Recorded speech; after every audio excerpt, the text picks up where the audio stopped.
The world looked on as transatlantic tensions reached a boiling point. By 2025, the US-EU partnership, once a cornerstone of international order, was unraveling. The spark? President Trump's sweeping tariffs, hitting everything from steel to French wine and Italian cheese. Trump's America First agenda insisted the US was being shortchanged in global trade, and tariffs were the solution. The EU, caught off guard, denounced the move and struck back with tariffs on classic American goods like Harley-Davidson bikes and Kentucky bourbon. This escalating tit-for-tat threatened to ignite a full-blown trade war, putting businesses and consumers on both continents at risk. The global economy braced itself as both sides refused to back down. Trump wagered that the US could outlast Europe, confident the EU would blink first. Yet, away from the spotlight, a new approach was taking shape, not from politicians, but from a financial strategist. While public clashes grabbed attention, a quieter, more calculated response was being devised. This plan wasn't coming from the usual halls of power in Brussels or Washington. Instead, someone renowned for financial expertise, not political theatrics, was preparing to shift the balance. As the world fixated on the noisy standoff, few noticed the quiet ingenuity about to emerge. Almost no one foresaw the countermove that would disrupt Trump's playbook. This was no longer just about tariffs. It was about changing the rules entirely. The EU was on the verge of surprising everyone, including its own leadership. The next move would leave even veteran diplomats speechless. A new kind of economic showdown was about to begin. To understand the EU's countermove, you need to know Mark Carney. Not a politician, but a central banker and economist, Carney built his reputation guiding Canada and then the UK through crises. By 2025, he was a senior EU advisor, focused on financial stability and climate finance. Carney's expertise, understanding capital flows, currency values, and investor confidence. He saw the trade war as more than a fight over goods, it was a clash of economic systems. Unlike traditional EU bureaucrats, Carney wasn't bound by old playbooks. He realized fighting tariffs with tariffs was a losing game.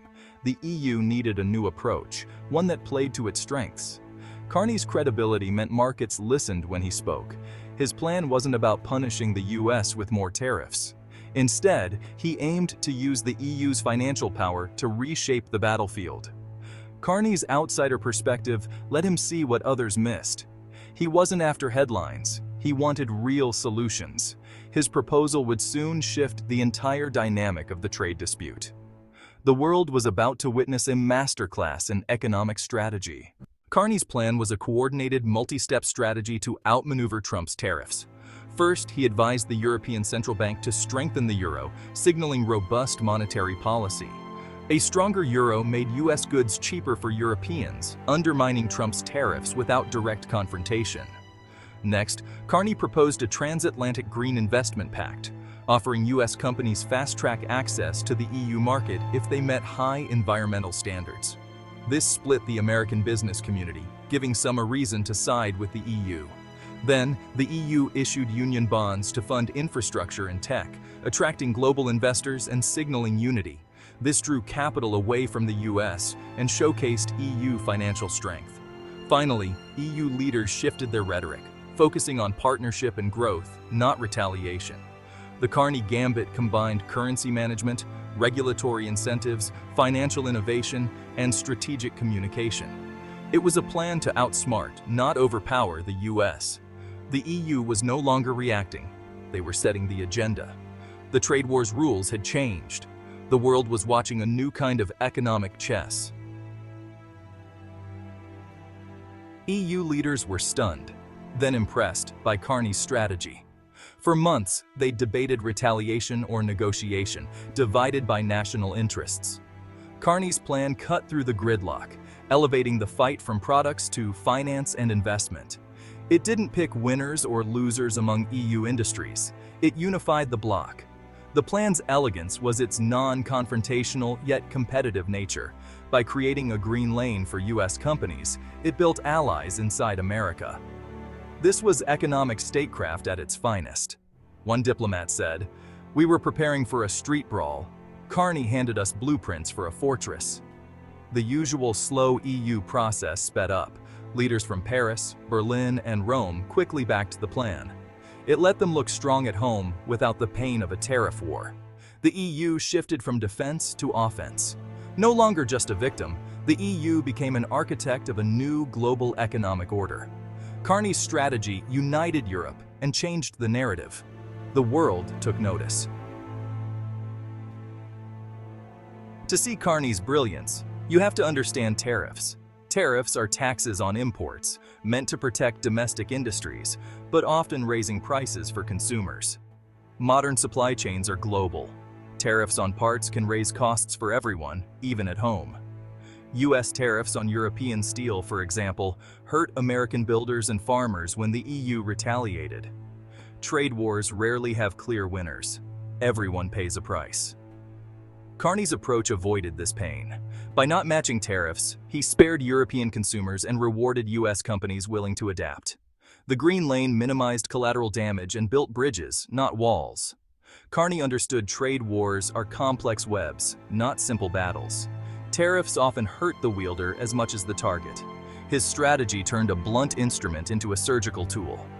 The EU's move was as much about avoiding self-harm as outsmarting the US. The Trump administration was caught off guard. They expected a tariff fight, but Carney's plan gave them no clear target. How do you retaliate against a stronger currency or green incentives? The White House called the EU's moves financial games, but the accusations didn't stick. The EU wasn't breaking rules. They were playing smarter. US green tech companies began lobbying for access to the EU's market, splitting the American business community. The administration's united front began to crack. Escalating tariffs risked pushing more US firms toward the EU's incentives. Backing down looked weak. Pushing forward risked losing allies at home. Carney's plan shifted the pressure back onto Washington. For the first time, the Trump administration seemed uncertain. The next move was no longer obvious. Imagine two neighbors, Ben, the US, and Alex, the EU, arguing over a fence. Ben builds a wall of tariffs. Alex's first instinct is to build his own. Both lose customers and profits. Instead, Alex starts a gourmet garden club, offering perks to anyone using sustainable methods, including Ben's family. Some of Ben's family join Alex's club, drawn by the benefits. Alex invests in his own garden, attracting new visitors and investors. The club is the Green Investment Pact. The perks are preferential access. The investment is EU Union bonds. Alex didn't attack Ben. He made his side more attractive. This is the Carney Gambit, shifting from punishment to incentives. The real power is in setting standards, attracting capital, and building alliances. Carney's plan showed that financial innovation can be a tool of foreign policy. The EU set a new precedent for handling economic disputes. The rules of global trade had changed. Carney's strategy marks a turning point in economic diplomacy. The era of tariffs as the main weapon may be ending. The Carney Doctrine is a new blueprint. Compete by being more attractive, not more aggressive. Soft power, preferential access, investment, and high standards can shape global business. The EU's regulatory influence lets it export its values worldwide. Companies must adapt to access the EU's vast market. For the US and others, old-school protectionism may no longer work. The Carney Gambit showed how to outmaneuver tariffs with creativity. Future economic statecraft will focus on global attractiveness, not just domestic protection. The 2025 US-EU standoff was more than a trade spat. It was a lesson in 21st century power. Financial and regulatory strategies can outmatch old protectionism.